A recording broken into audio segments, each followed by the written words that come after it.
Welcome to Everyday Cooking with Ann. And it's the fall season, one of my favorite seasons of the year, and probably my most favorite subject to cook with in the fall is pumpkin. And I know it's yours too, because so many people are searching for good pumpkin recipes. And most will be found under the sweet category, but I'm going to share my soup. It's a savory Parmigiano pumpkin with prosciutto soup. And I think you'll really love it, and it's going to warm your soul and your heart during this wonderful season. Oh, a recipe that I have, and it's in my cookbook, and it's also in the recipe for this wonderful soup. Okay, I'm going to show you the ingredients that are go in it, and then I'm going to show you quickly how to make it and how easy it is to throw something like this together that you may want to serve on even Halloween night. So, very simply, we're going to use chicken stock as the main base. I'm going to be sauteing a little bit of prosciutto, which I'll show you in just a moment, in olive oil. At the very end, we'll be putting in some heavy whipping cream. Here is a whole can of 100% pumpkin, and you want to use Libby's brand because it is the top and it's the best. Now, some of the things going in the soup, we'll have garlic and onion that we're going to be sauteing. At the very end, we're going to be throwing in some flat Italian parsley to garnish it. But the spices will be just the salt, nutmeg, and white ground pepper. So very simple. And at the very end, we'll be putting in Parmesan Romano shredded cheese as well. And the other main meat ingredient in here is going to be prosciutto. This is a 2-ounce size prosciutto, and that's exactly what we're cutting up here today. I'm going to turn my stove on right here to medium high to heat up a little bit and put 2 tablespoons of olive oil, and that's heating up for a little bit. And then while that's happening, I've taken the prosciutto out of the package. What prosciutto is, it's an Italian ham. It's actually raw and it's been aged, and it's used in Italy on all kinds of things. You can put it on pizza, you can put it on bread. But it's very tasty. It's a little bit salty, which makes it really special, and it's just really kind of a gourmet meat. I'm sure some of you have tried it in other dishes. I use it in a lot of different dishes because it's so darn good. Okay, so you're supposed to make little strips out of this, so that's what I'm going to do right now. And then we're going to sizzle these in my fry pan in just a moment when that heats up.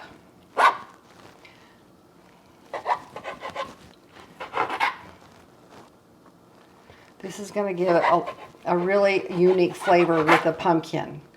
Maybe you would think, oh gosh, I can't imagine having this together like this, but it is really good. Now, one thing that we're going to be showing you a little bit later is that this soup isn't just going to simmer for like an hour. We're going to be putting it in the crock pot, and it's going to go in for either 3 to 4 hours on high, or it's going to go in for 6 to 8 hours on low. And we're going to be putting it in on low for the day, because we have plenty of time before we need to eat the soup. Okay, there we go. I'm going to take this. Olive oil has been heating up a little bit here.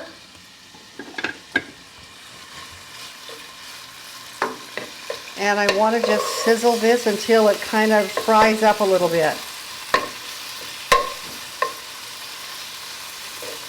And this is what this is doing, is rendering the fat that's in the ham, because that's going to help flavor the soup. So that's why we're doing this. I'm going to let this sizzle a little bit.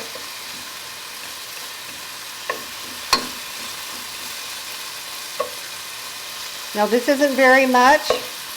If you want to add more, you can, but the recipe calls for 2 ounces, so that's what we're using, and I have made this soup before.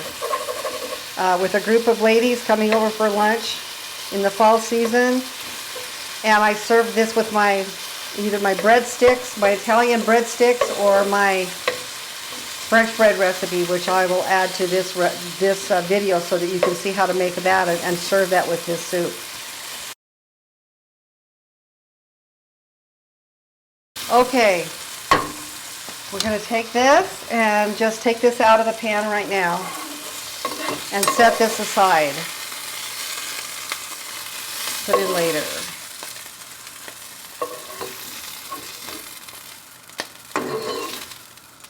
Okay. Okay, I'm going to add just a little bit more oil in here. pure extra virgin olive oil. It calls for 1 onion, but my onion was so huge, I thought I only made maybe 1.5 cups of onion, but I had 2 cups of onion with one. But we're just putting about this much onion in. Now you don't want to brown this oven, you just want to soften it up a little bit. It might take 1 or 2 minutes to get where you want it to be. You turn this down to medium because you don't want it to burn and you don't want it to brown. You just want it to become translucent, because it will also be cooking on low heat for the 6 hours too, but this is what you do. Now, the reason I add the garlic, this is going to be, I've got like 4 garlic. The recipe calls for 3, but I always add a little bit more because I always like extra flavor and I never regret it. So I've got 4 garlics in here, but it's your preference, how you like it. And you just want to saute that in here a little bit too and render that into the onion mixture.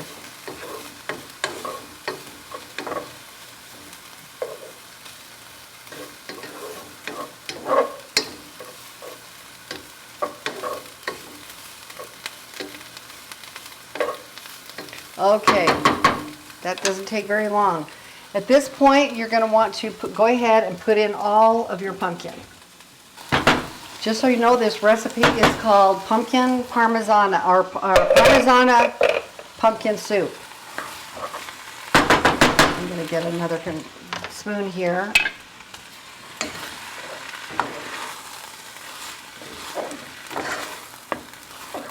And we're going to add our chicken broth. Now I think this recipe is meant to be made for a crowd.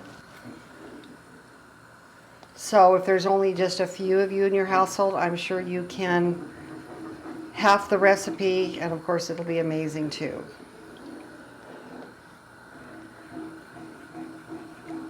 Okay, we're going to let that keep simmering up here a little bit.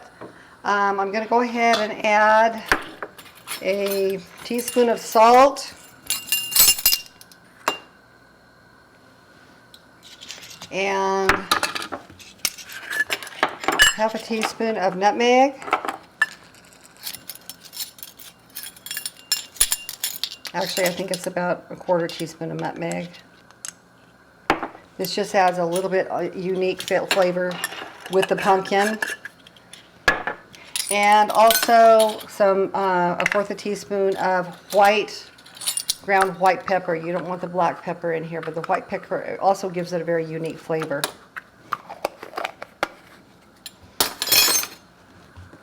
Now I'm going to heat this up,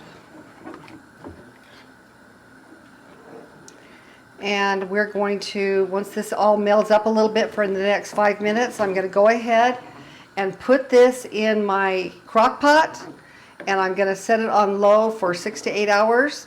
Now you might wonder, why does this have to simmer that long? Because with the flavors in here, it really does have to be that long. I'm also going to be adding the meat back in here, the prosciutto. Gone ahead and added another 3/4 of a box of chicken broth. It calls for 2 quarts. I didn't add quite the whole amount because I didn't need that much. So now I'm going to put the lid on. I put it in my crock pot on low, and I'm going to leave it here for about 8 hours. This is going to meld into something really smelling fabulous. I'll come back and show you how we're going to finish up the soup later today. Our soup has been actually slow cooking for about 8 hours, so I just tasted it a little bit right now, and I'm going to correct the seasonings for my preference. And I hope you will do that with all the recipes I give you, because sometimes I take a recipe and it doesn't fit my requirements for flavor. And so I add a little bit of more of this and that. And feel free to do that with every recipe, because some people have different tastes. So I'm going to add a little bit more nutmeg because I don't taste quite enough in here. And I'm just sprinkling some in here. A little bit more white pepper. And maybe another whole ½ teaspoon of salt, because I think it needs that. Okay, I'm going to add this in here right now. This is all very nice and warm. Okay, now the recipe calls for A half a cup of cream. This will really just set the whole thing off with the pumpkin taste with the cream. It's like having pumpkin pie and whipped cream, except Italian style. So I'm going to add the cream. And I may add a little bit more of that too. You want to make sure you use heavy whipping cream. You need at least 10% fat to go in that, okay? And then I have my Parmesan cheese. I'm going to put in here to melt in here for about 5 minutes. I'm going to get it nice and warm. I'm going to put this all in here. Come look, show this Mr. Video Maker of how the cream lightens it up quite a bit, and we're going to melt some cheese. Now I may add even more cheese than that. Especially on top of my soup in a little bit. I have my parsley all ready to go on top when I'm ready to serve, and we will show you in about 5 minutes what it looks like, and I'm going to let you know how it tastes. Our soup is ready to serve, and I have basically double the amount of seasonings to go in here. You might want to do the same, just because I needed more flavor for me. And you can see what I've done is I have sprinkled some of the Parmigiano-Reggiano cheese on here, and it's melted into the soup. And I also garnished it with a little bit of cream on top and my flat leaf parsley, my Italian parsley. Here's my bowl of soup, and I'm going to take a little taste now. And also the taste of the prosciutto that's in here is so delicious. This is a satisfying, heartwarming soup on a cold night now that we've got fall and winter coming. So I hope you consider making this and let me know how it turns out for you. Thanks for watching.